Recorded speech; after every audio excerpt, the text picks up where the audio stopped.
పట్టణాల నుండి గ్రామాలకు విస్తరిస్తున్న డ్రగ్ మహమ్మారి నిర్మూలనకు సిద్దిపేట రన్నర్స్ అసోసియేషన్ అవగాహన కార్యక్రమం నిర్వహించింది. తోట కమలాకర్ రెడ్డి ఆధ్వర్యంలో గ్రామాల్లో ఈ కార్యక్రమం జరిగింది.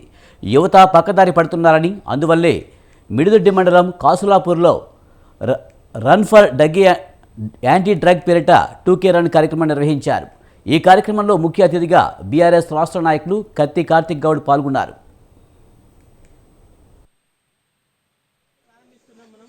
మనము ఇప్పుడు ఈ యాంటీ డ్రగ్ కోసం ఒక రన్ ని షురు పెడదాం. 1 2 3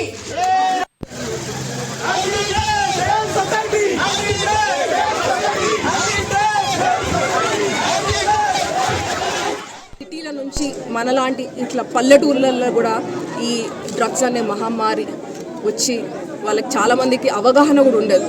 ఈ మత్తు పదార్థాలు అంటే ఏంటో దాని మీద ఒక అవేర్నెస్ తీసుకురావడం జరిగింది. మహిళలకే కానీ ఇట్లాంటి విషయాలు కొన్ని చెప్తే ఇంట్లో వాళ్ళ పిల్లలకి వాళ్ళు ఏం అనుభవిస్తున్నారు అనేది వాళ్ళు రియలైజ్ అవుతారు. అట్లనే ఇటువంటి డ్రగ్స్కి అలవాటు పడిన వాళ్ళకి అంటే కొట్టడమో తిట్టడమో అనేటిది కాదు, వాళ్ళని ఒక మంచి ప్రేమతోని ఆప్యాయతతోనే దీన్ని నిర్మూలించాలి అని రకరకాల ఒక్కొక్కరు వాళ్ళ ఎక్స్పీరియన్సెసే కానీ అవేర్నెస్ ఎట్లా చెప్పాలో చెప్పిండ్రు. సో ఈ కార్యక్రమాన్ని ముందుకు తీసుకుపోతూ ఇంతమందిలో ఒక అవేర్నెస్ అనేటిది క్రియేట్ చేస్తున్న కమలాకర్ రెడ్డి అన్న గారిని once again thank you so much అన్న.